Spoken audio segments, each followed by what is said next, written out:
Friends, welcome to my channel. And आज के इस वीडियो में मैं आपके साथ में शेयर करूंगा लास्ट मिनट सजेशंस या फिर क्विक रिविजन्स बोल लीजिए इसको of MCO 22 quantitative analysis for managerial applications. And अभी तक जितने भी एग्ज़ाम्स हुए हैं, भगवान का शुक्र है कि एग्ज़ाम्स में मेरे काफ़ी सारे सजेशंस बच्चों को हेल्प किए हैं। एंड आई होप जो अभी 2-3 एग्ज़ाम्स और बचे हुए हैं, सो ये मेरे सजेशंस आपको बिल्कुल हेल्प कर सकते हैं, दैट्स श्योर। तो बात करते हैं इस पर्टिकुलर सब्जेक्ट की।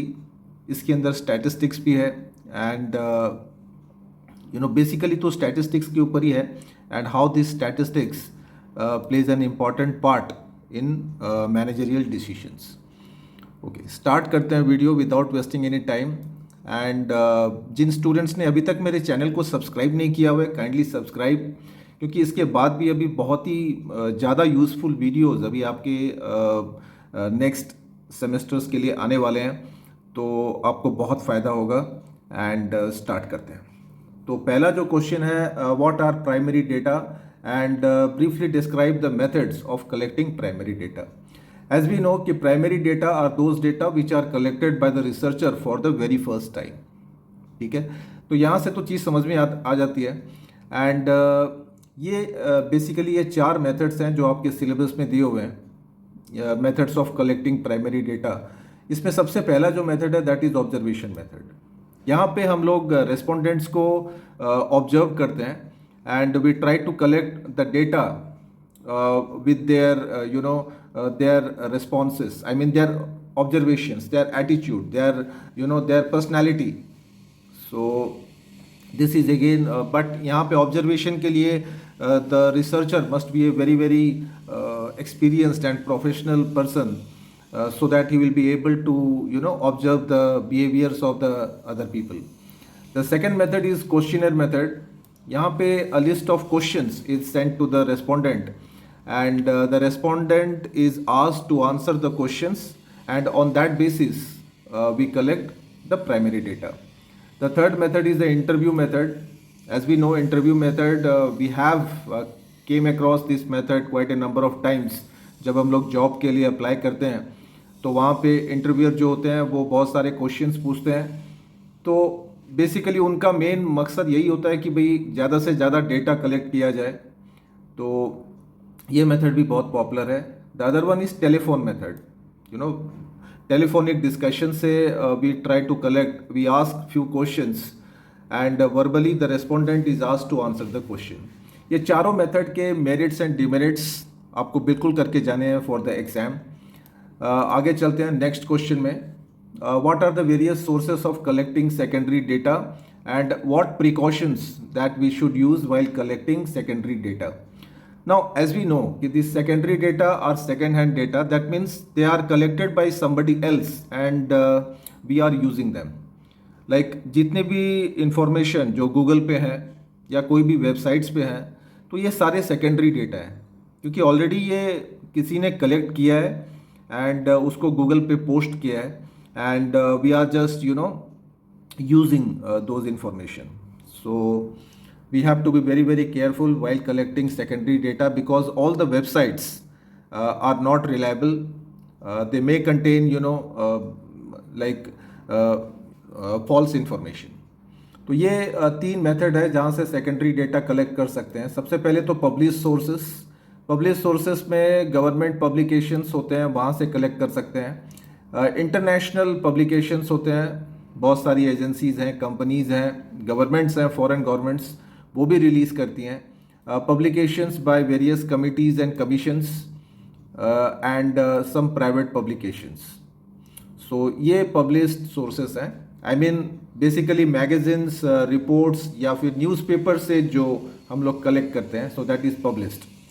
Unpublished sources which are still to be published and basically एकदम रॉ डेटा होता है and we generally collect this information from various research institutions और यूनिवर्सिटीज़।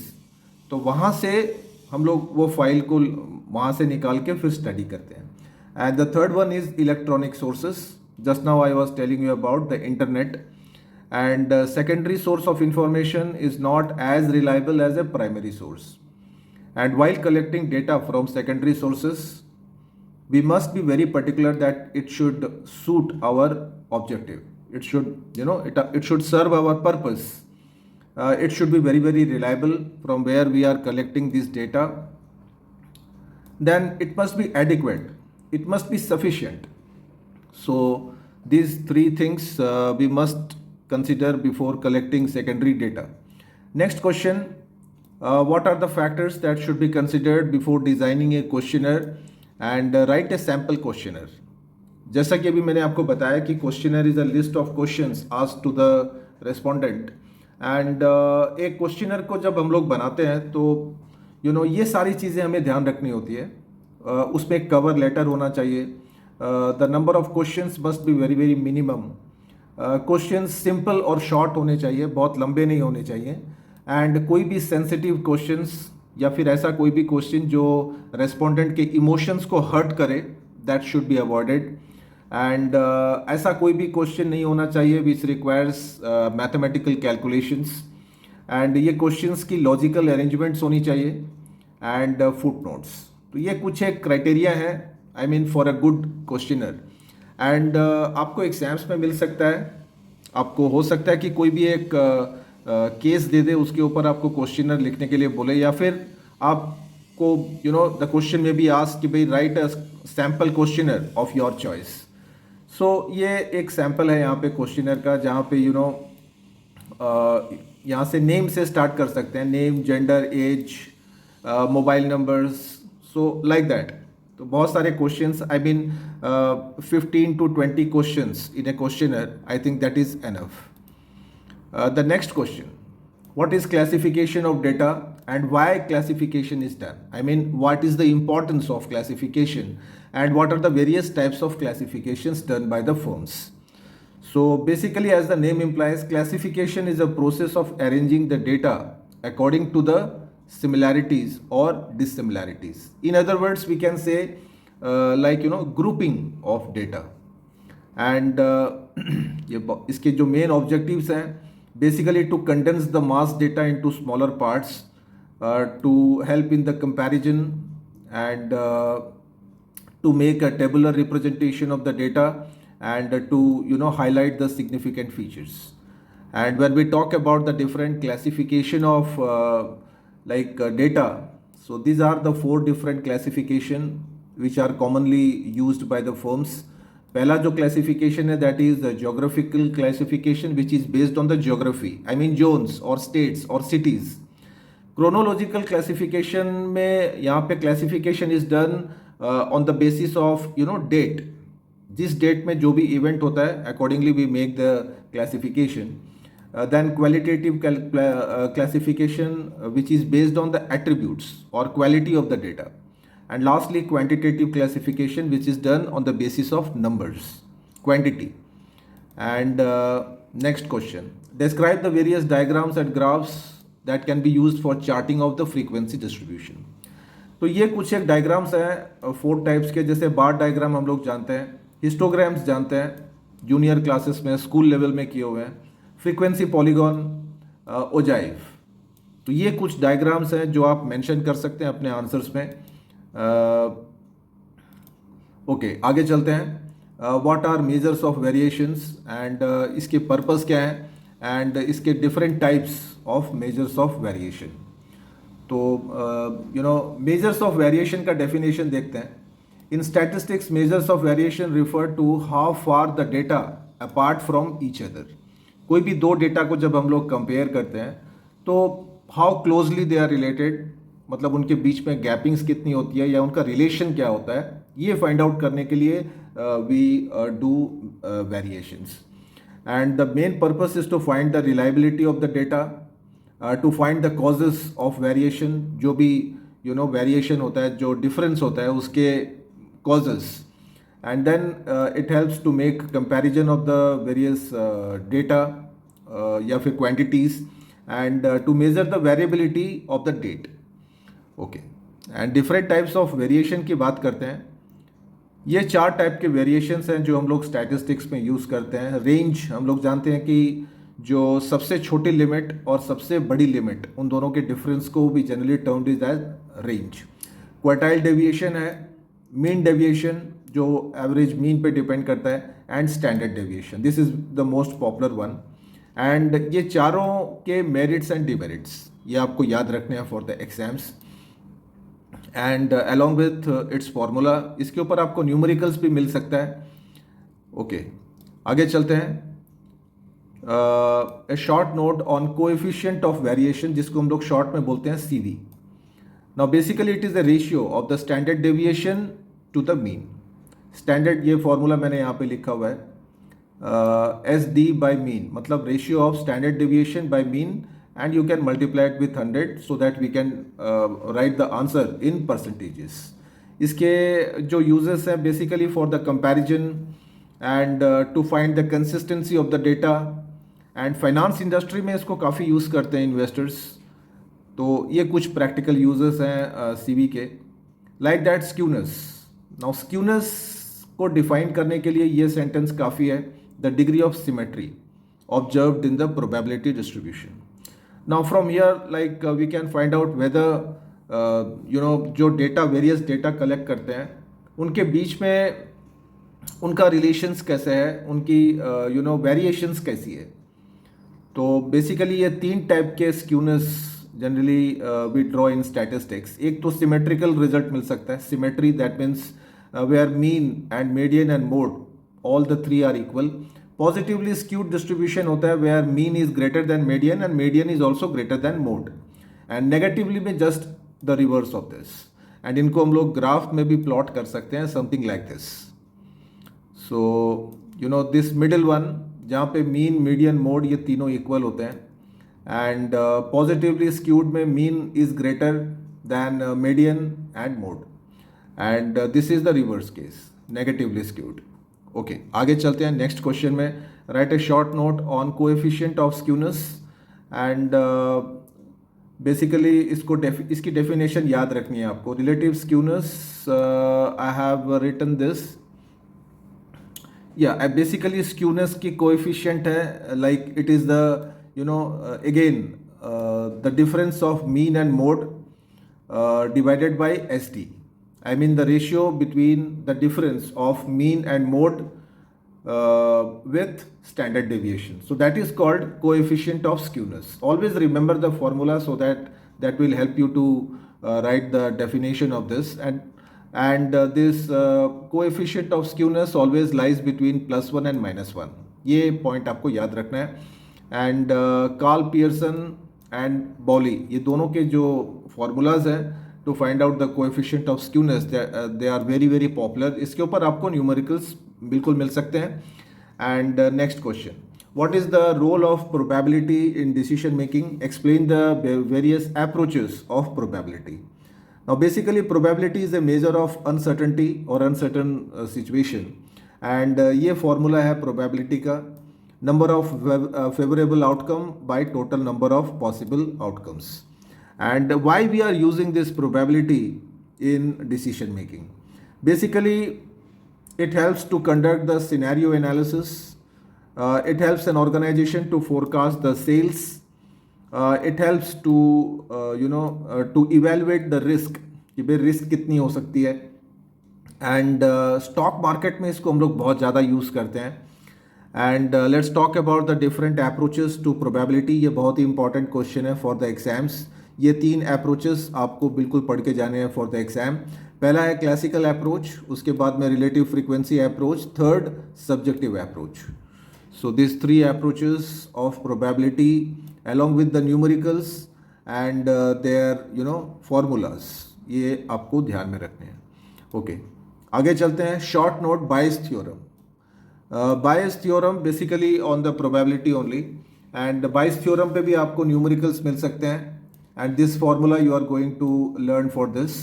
राइट, आगे चलते हैं. रैंडम वेरिएबल में, random variable is a variable, we know कि variable is a quantity whose value is unknown. Okay, so random variable basically ये 2 type के होते हैं. One is discrete random variable and continuous random variable. So discrete में होता है like solid, I mean constant number आपको मिलते हैं, एंड कंटिन्यूस में you are given with the different types of limits. So इसके ऊपर आपको मिल सकता है शॉर्ट नोट। आगे चलते हैं, next question, what do you mean by probability distribution and what are its important applications in business and describe the different types of discrete probability distribution. So इसके applications पे स्ट्रेट चलते हैं। Basically probability distribution हम लोग use करते हैं to find the confidence interval of the different quantities and parameters, and कुछ एक जो हाइपोथेसिस करते हैं हम लोग, हाइपोथेसिस टेस्टिंग में भी हम लोग काफ़ी हेल्प कर आई मीन बहुत यूज़ करते हैं प्रोबेबिलिटी डिस्ट्रीब्यूशन। एंड कोई भी डिस्ट्रीब्यूशन का मॉडल डेटा फाइंड आउट करने के लिए भी हम लोग प्रोबेबिलिटी डिस्ट्रीब्यूशन काफ़ी यूज़ करते हैं, और सबसे इम्पॉर्टेंट यूज़ इसको हम लोग करते हैं सिनेरियो एनालिसिस में। तो ये कुछ इंपॉर्टेंट यूजेस हैं। And when we talk about the discrete probability distribution, इसकी डेफिनेशन देख लेते हैं।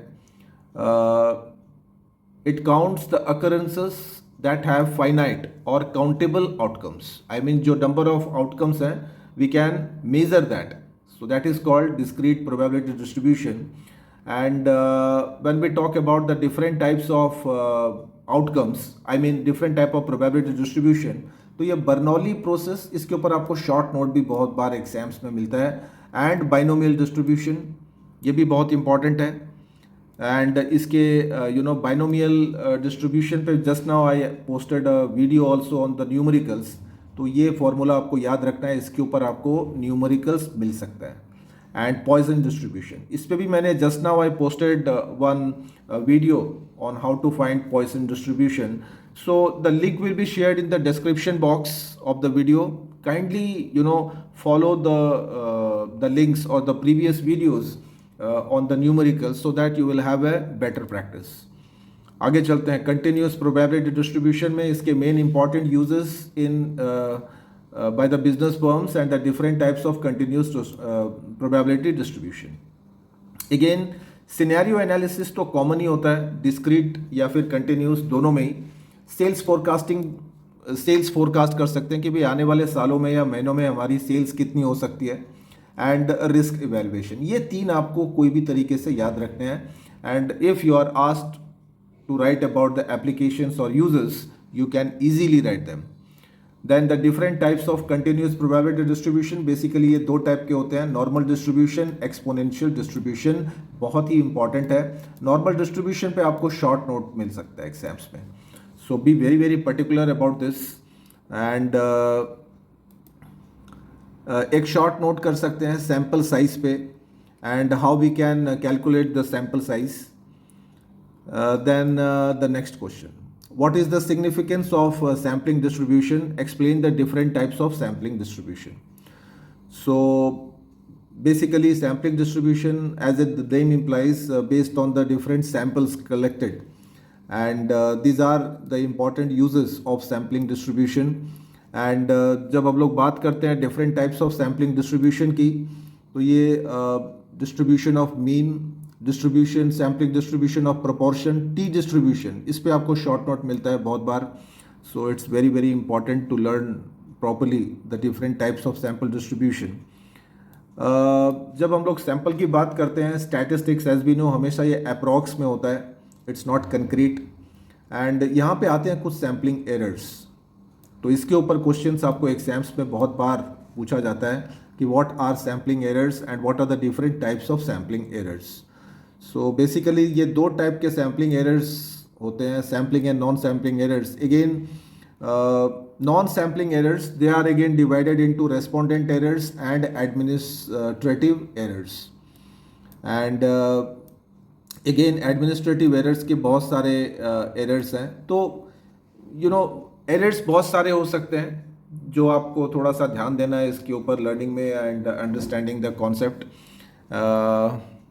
नेक्स्ट क्वेश्चन की तरफ चलते हैं। CLT पे है, सेंट्रल लिमिट थ्योरम, बहुत ही इंपॉर्टेंट है, इसके ऊपर आपको शॉर्ट नोट्स भी आ सकता है, 10 मार्क्स का क्वेश्चन भी आ सकता है। So you must revise this properly for the exam. ये आप CLT का डायग्राम कुछ इस तरीके से ड्रॉ कर सकते हैं। So the key components So बहुत important है for the exam. Okay. Then the next question, opinion polls are very common method of knowledge about the consumer taste. Opinion poll पे आपको एक short note मिल सकता है, so do prepare for that. The next question is what is the need and significance of hypothesis testing, and also explain the different types of hypothesis testing. So as we know कि hypothesis is a tentative solution of a problem, and basically for research purpose it is very very important, so that these are all the important points which you can write in the need or significance of formulating hypothesis. Like it helps to develop the research techniques, it helps to separate the relevant data from the irrelevant data, it shows the direction of the research, how we will go about the research, and it also act as a guide, and it prevents us from doing a blind research, rather doing a practical research, and it helps to attain accuracy and precision, and it also provide answers for a question, I mean probable answer, and it can also save time, money and energy of the researcher, and helps in the proper data collection. Now what are the important requisites or essentials of a good hypothesis? ये भी आप कर सकते हैं for the exam. And different types of hypothesis testing, जिसके अंदर Z test, T test, अभी मैं आपको बता ही रहा था इसके बारे में, इसके ऊपर शॉर्ट नोट भी आता है. कई स्क्वायर टेस्ट, ये बहुत इंपॉर्टेंट है, इसके ऊपर भी आपको क्वेश्चंस 100% एग्जाम्स में मिलते हैं. One tailed and two tailed testing, and right tailed and left tail hypothesis testing. तो ये सारे बहुत ही इंपॉर्टेंट क्वेश्चन है, so do prepare this questions very well. The next question is on chi square test, and what are the conditions of application and how it is related with the goodness of fit. So chi-square test, basically it's a measure of the difference between the observed and expected frequencies, and it was developed by Carl Pearson, and काफ़ी important part है, and ये formula आपको याद रखना है for chi-square test. Sigma whole 0 minus e whole square divided by e. So basically E stands for expected value and O for observed value. So दोनों के difference को square करेंगे, and the sum of that will be divided with the expected value. Then the different conditions for applying chi-square test, जैसे random sample, large sample size होनी चाहिए, sufficient size होनी चाहिए, and it must be independent. It should not be related or dependent on any other variable. Okay, goodness of fit पे आपको short note मिल सकता है. The next question is on regression analysis and how it is used in the business decisions. So ये भी regression and correlation, both the topics are very very important, and this regression analysis की बहुत सारी uses हैं. Basically forecast कर सकते हैं sales, finance, purchase, तो बहुत सारी forecasting कर सकते हैं इससे, and stock market में तो इसको बहुत ज़्यादा यूज़ करते हैं. CAPM, I mean the capital asset pricing model के लिए भी हम लोग भी basically use regression analysis. For competition, I mean to take over or to take the competitive advantage from the competitors, we use regression analysis, and we can also use this to find the reliable sources of collecting data. एक short note कर सकते हैं linear regression पे, and why it is important. Again a short note on the least squares, ये भी बहुत important concept है in statistics. आगे चलते हैं, what is time series analysis और forecasting, and what are the important components and how they are decomposed. तो time series forecasting basically we study the previous, I mean the past trends, and on that basis we make a future analysis, I mean future planning. So that is called time series analysis, and इसके ये 4 trends हैं, I mean components. एक तो trend, second one seasonality, third one cycle, and fourth one randomness or irregular variation. ये main components हैं, and these are the main components, and how this time series analysis is used in forecasting. So this also, this question you can revise. Okay आगे चलते हैं next question में. How would you go about conducting time series analysis for forecasting sales of a firm. ये previous year के question में आया भी था, तो ये भी क्वेश्चन आप कर सकते हैं टाइम सीरीज पे. देन ये कुछ इंपॉर्टेंट न्यूमेरिकल्स हैं जो आपको करने चाहिए, जैसे हाउ टू कैलकुलेट मीन. ये मेरे प्रीवियस वीडियोस हैं न्यूमेरिकल्स पे जो आप बिल्कुल देख सकते हैं for the exams. Quartile deviation, then average and mean deviation, then we have how to find standard deviation. So these are all the numericals. ये probability पे है, so ये भी important question है for the exam. तो like this you must practice all these questions for the exams, I mean numericals, and that's all in this video, and I hope these videos are going to help you in the exam and to score good marks. Best of luck. Thank you very much.